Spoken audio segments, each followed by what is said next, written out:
अस्सलाम वालेकुम।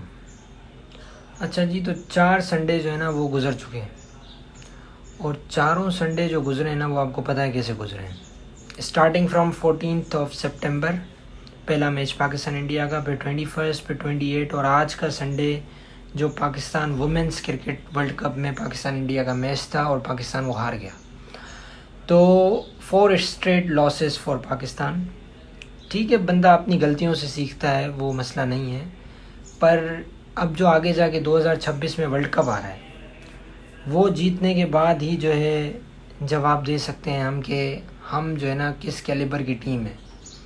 क्योंकि ज़ाहिर है अब जो होना था वो हो गया। अब ज़ाहिर है उस पर हाथ धरे रह के बैठ तो नहीं सकते कि यार हार गए, ये हो गया वो हो गया। ज़ाहिर है मूव ऑन करना है ना। तो अब टीम में काफ़ी चीज़ें जो हैं चेंज होंगी। कुछ लोगों को रिजवान पसंद नहीं था, कुछ को बाबर पसंद नहीं था, कुछ को नसीम पसंद नहीं था। अब ये सब वापस आएंगे, आप सबको पता है। कुछ जो लड़के हैं टीम में वो सेम रहेंगे जो टीम में थे एशिया कप में, पर काफ़ी चीज़ें समझने की ज़रूरत है कुछ लड़कों को जो कि रहेंगे भी। क्योंकि आप कैप्टन को उठा के देख लें यार, सलमान अली आगा को।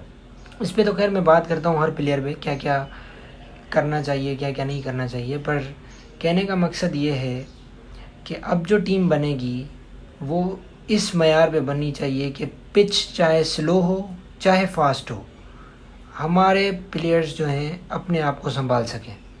ऐसे नहीं कि मतलब 114 पे 1 आउट है तो 147 पे 10 आउट, ऐसा अब नहीं चलने वाला। इनिंग को बिल्ड करने वाले लड़के भी चाहिए और फास्ट खेलने वाले लड़के भी चाहिए। तो इस टीम को जो है ना प्रॉपर टीम कहा जाएगा जो कि अब वर्ल्ड कप में चाहिए होगी। Starting from Salman Ali Agha the captain. Throughout उसने एशिया कप में बहुत अच्छी कैप्टनसी की, नो डाउट। पर जब तक आपके बल्ले से रन्स नहीं आएंगे टीम को नुकसान है।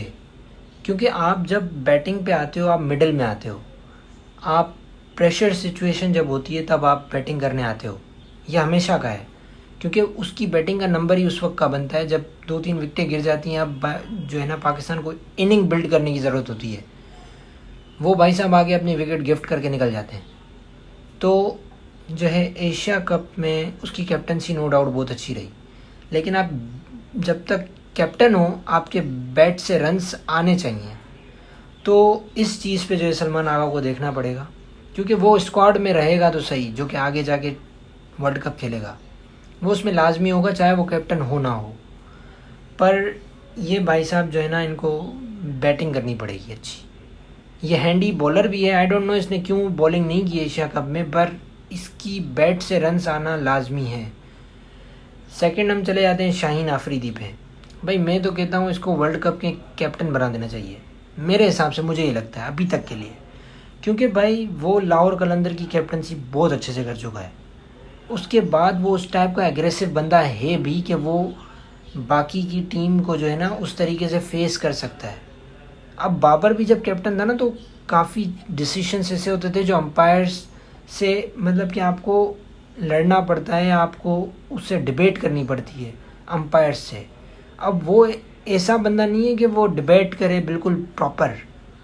तो शाहीन अफरीदी ऐसा थोड़ा एग्रेसिव टाइप बंदा है जो कि टीम को लेके, और बॉलर काफ़ी अच्छे साबित भी होते हैं कैप्टन्स। तो लेट्स सी, अगर हम बात करें साहिबजादा फरहान की तो वो प्लेयर हमें काफ़ी टाइम के बाद पाकिस्तानी टीम में मिला है जिसकी हमें काफ़ी टाइम से तलाश थी। क्योंकि उसका स्ट्राइक रेट भी अच्छा है, उसकी शॉट्स भी काफ़ी अच्छी हैं। वो प्लेयर हमें काफ़ी टाइम से चाहिए था। क्योंकि कभी ऐसा होता था कि पाकिस्तान की 1-2 विकटें गिर जाती थी पावर प्ले में।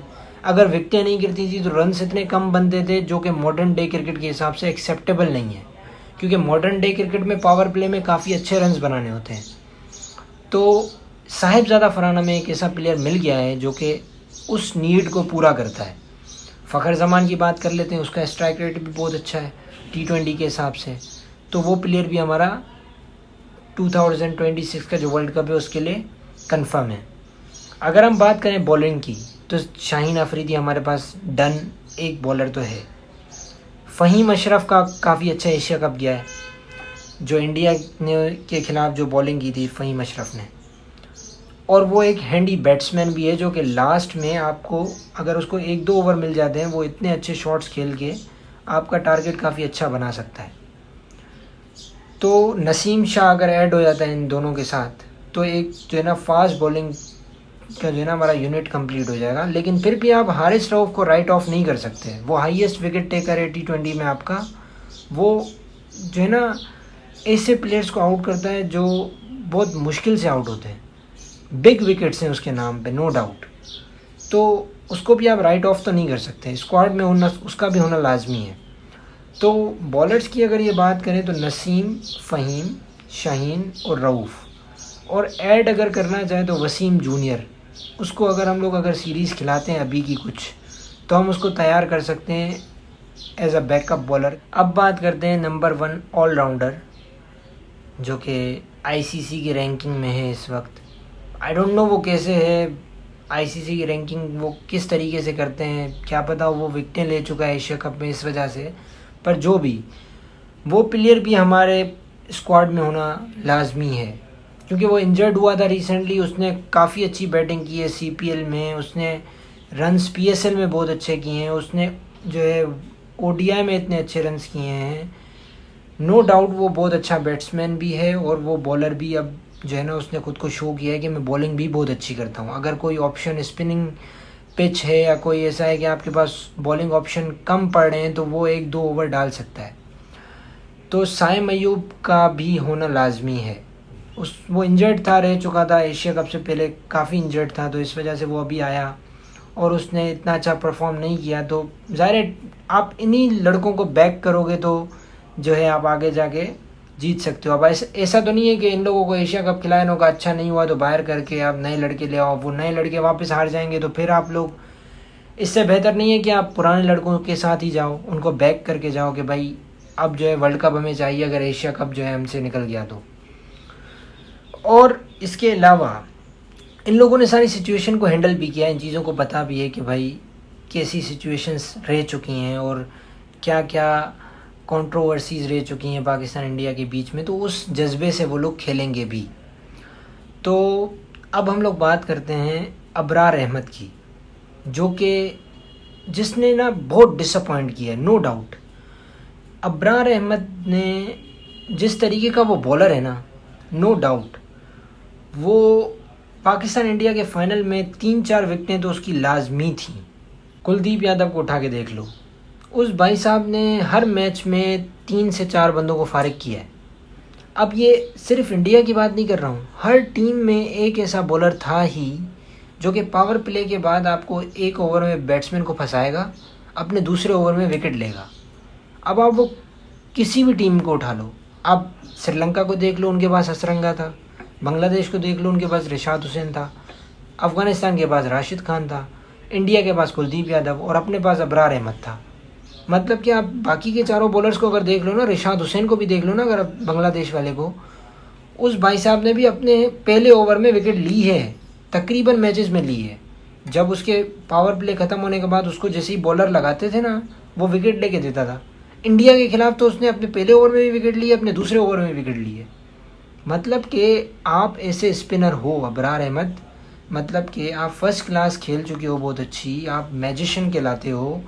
आपकी जब बॉलिंग हो ना तो उसमें 2-3 विकेटें तो पक्की हैं आपके 4 ओवर के स्पेल में। तो उसने काफ़ी डिसअपॉइंट किया। मतलब उसे पूछना चाहिए कि भाई ये चीज़ जो है ना एक्सेप्टेबल नहीं है, क्योंकि हमने आपको रखा ही इसी चीज़ के लिए कि आप मैच जब अगले के पास है तो आप जो है ना अपने पावर प्ले के बाद ऐसा कोई जादू करो कि अपने 2-3 ओवर में 2 लोगों को फारिग करो, अपने 4 ओवर के स्पेल में 3 लोगों को फारिग करो। नहीं तो 2 लोगों को भी तो चलो आउट करना कोई मजाक नहीं है। अगर वो तिलक वर्मा को आउट कर देता तो आपको क्या लगता है कि हम लोग नहीं फाइनल जीत चुके होते? तो ये चीज़ें हैं कि जो पाकिस्तान को देखनी पड़ेंगी, अपने प्लेयर्स को बतानी पड़ेगी, इन्हीं प्लेयर्स को बैक करना पड़ेगा, तो ही जाके हम जो है ना कुछ इम्प्रूवमेंट की तरफ जाएंगे। अब ये सारी चीज़ें तो हो गई, मतलब हम लोगों ने बॉलर्स की बात कर ली। अब जो है नवाज़ हो गया, इसका भी काफ़ी अच्छा गया एशिया कप, इसको भी आना चाहिए क्योंकि अब जो है ना कुछ प्लेयर्स तो वापस आने चाहिए। बाकी टीम तो तकरीबन सेम ही रहेगी, पर जैसे बाबर हो गया, रिजवान हो गया, नसीम शाह हो गया, और शादाब खान भी मैं कहूँगा कि 50-50। नवाज़ जो है उसको बैक करना चाहिए, उसने काफ़ी बैटिंग भी अच्छी की है रिसेंटली और बॉलिंग भी उससे करवाई नहीं है, लेकिन वो काफ़ी बॉलिंग सही कर रहा था।